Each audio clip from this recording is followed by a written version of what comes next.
Hi guys, welcome to Northern Oz Explorer. I'm Drew.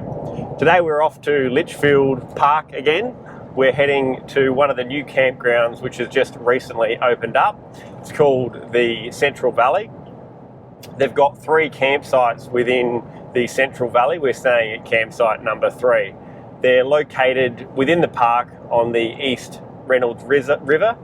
Each of the campsites has basic facilities. They've got drop toilets and you can access the creek there, which is swimmable, and they don't have, or should be, relatively crocodile free. The campsites themselves are considered premier campsites, and they charge $20 per night per adult for the pleasure of staying there. All of the Litchfield Park bookings have now moved online. So you've got to go in, book online before you attend the park, so you can guarantee your campsite. Access is through the Litchfield Park across the Lost City access road. It's actually to build into these campsites. They've actually created new roads to get in there, so they should be hopefully in relatively good condition. This is the first season that they have been open. So you go into the Lost City access road and then you turn off of there to access the campgrounds. The Lost City is a location where there's a number of sandstone structures which kind of looks like a lost city.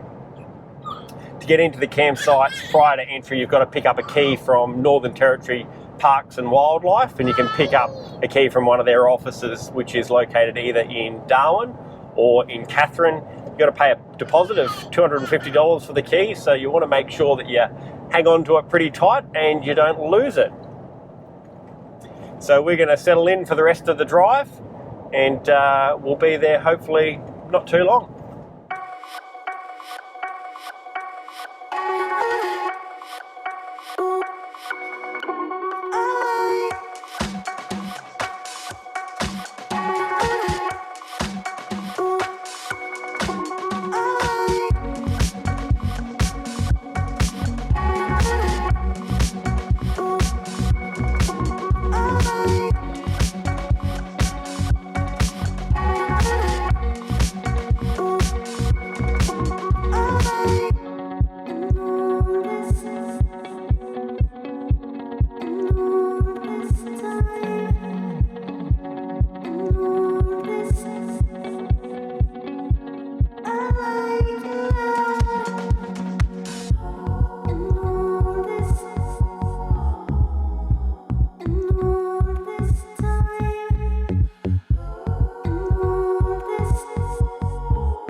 So here we are at Campground 3 at Central Valley. You would have seen as we came in the view which looks down. When you come into the location, you basically come down over a hill into the valley. So we're descend slightly, but there's magnificent views coming in. So we've set up camp. Our camp this time is a little bit different from the last trip that we had. You probably heard, as I was doing my introduction, the screams of a child in the background. So we've been blessed with a little one. So this time we've got a Black Wolf turbo tent, which is the additional tent with the room on the back. So the baby goes in the back, we sleep in the front. All of the rest of our setup is the same. We've got the addition of the ARB drawers in the back of our four-wheel drive, which is extra space for camping equipment. We've got bits and pieces for cooking. We've got stuff boxed away for all of our cleaning and utensils. It just makes it much more neat and tidy and sorted. We've got a little chainsaw which we pack away in there as well. So what we're going to do for the rest of the afternoon is basically head on down to the swimming point, have a swim and cool off.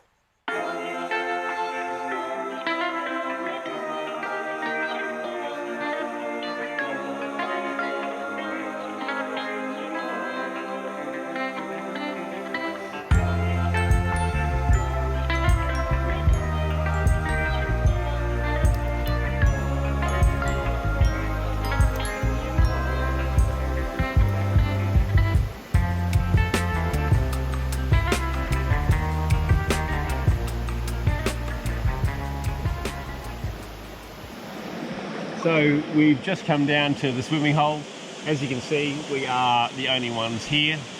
There's multiple entry points up the creek which you can come in for a swim. So this is the one closest to us at campsite 5. As you can see, it is beautiful, pristine, crystal clear water. We've got the place to ourselves. What more could you want when you're going out camping and enjoying the great outdoors? We'll go and have a bit of a further look upstream, but it's looking pretty good so far, so we're going to kick back and relax.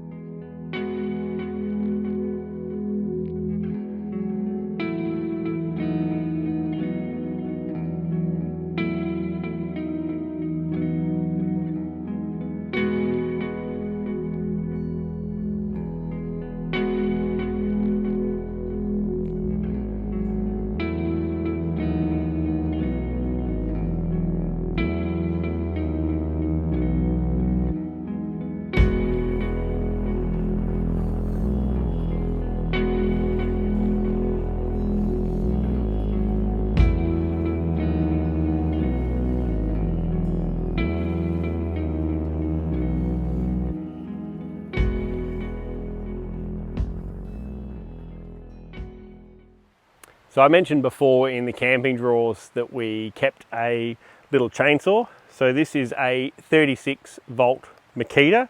It takes two 18 volt batteries. It's got a 30 or 35 centimeter drawbar on it. Obviously electrical. Very handy to take away camping. This is the first time we've taken it. Any sort of firewood that you need, you can just run it through really quickly. Probably the only criticism is obviously being electric on batteries. It doesn't last very long. So I guess you have to be a little bit conservative with how you use it. If you've got a 12 volt system in your car, you could obviously recharge it, but that would obviously be a fairly big draw on your batteries. But if you're on the road and got a DC to DC charger, then you shouldn't have any issues keeping the batteries topped up for when you stop at campsite. But a fantastic piece of kit. I always struggled hand sawing or getting pieces of wood down to an appropriate size, so really good investment and I highly recommend it. So we've spent the night at the campsite. Probably one thing I would mention about the campsite is it's built up with rocks around the outside, and then they've obviously compacted dirt. So getting the pegs in for the tent was a bit of a challenge. Anyway, we made do and got them in, but if you're going to stay here, probably best off bringing a sledgehammer and some sturdy pegs. We went for a swim out at the creek last night. We could hear the creek running all night, so it's a really nice noise in the background. We're going to have a quick hike to the day use area where you can go for a swim there. So we're going to head off and have a bit of look and see what that's like this morning. So we've just arrived at the Central Valley day use area. It was a 1.2 kilometre hike to the day use area, and then there's another path that comes down into this rocky area, which is another 200 metres. Looks like we've got this place to ourselves. I think to access the day use area, you actually have to get a key from Parks and Wildlife, so I suspect that probably limits the number of people who come down here. So we're gonna go for a quick swim, enjoy the scenery, and have a bit of a relax.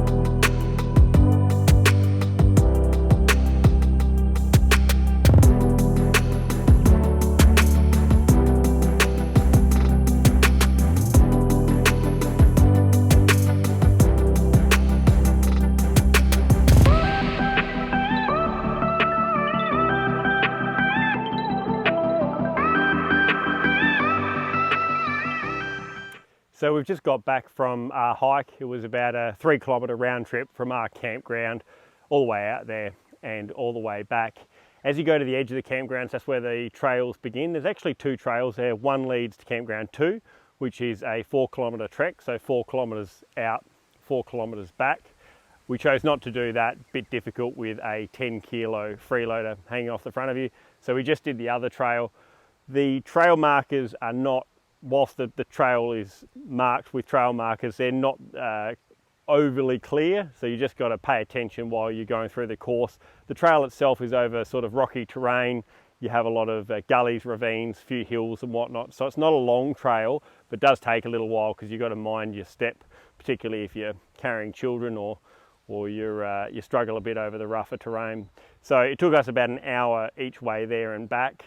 Well worth the track. Finding that location, the day use area, obviously people don't use it a lot. A little unspoilt piece of paradise, which was just fantastic. We had the place to ourselves, and to be only an hour and a half from Darwin, where you can go to rock pools, sit around during the middle of the day and not have anyone else, it's unheard of. So it was fantastic, well worth the walk.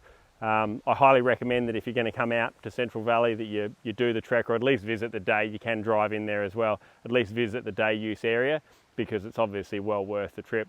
So we're back at the campground now and we're going to settle in for the afternoon. So we've just finished breaking camp, packed it all away, and we're going to hit the road and head back home. We spent 2 nights here. It's been a really good getaway. I highly recommend, if you get the opportunity to come out to Central Valley. Probably the biggest criticism, which is probably more a criticism of my wife's more than anyone else's, they've got 4 toilets here. Not one of the drop toilet doors closes properly, so you have to hang on to the door while you're in there. But other than that, it's been a really good trip. I highly recommend you get out here, and the fact that the campgrounds are only accessible via lock gate probably keeps a lot of people at bay, so you do have a lot less people to contend with at the campgrounds and at the swimming holes as well. Finally, if you've enjoyed what you've seen, please like and subscribe. My next video will be install of a DC-DC charger. I'm finally going to get around to doing it in the Hilux. So make sure you subscribe so you don't miss out on that video. I'll probably do it over a multi-part series and run through it. And if there's anything that you want to see or content you want, or more stuff that you want explained on our trips or installs, then leave a comment down below. Thanks for watching.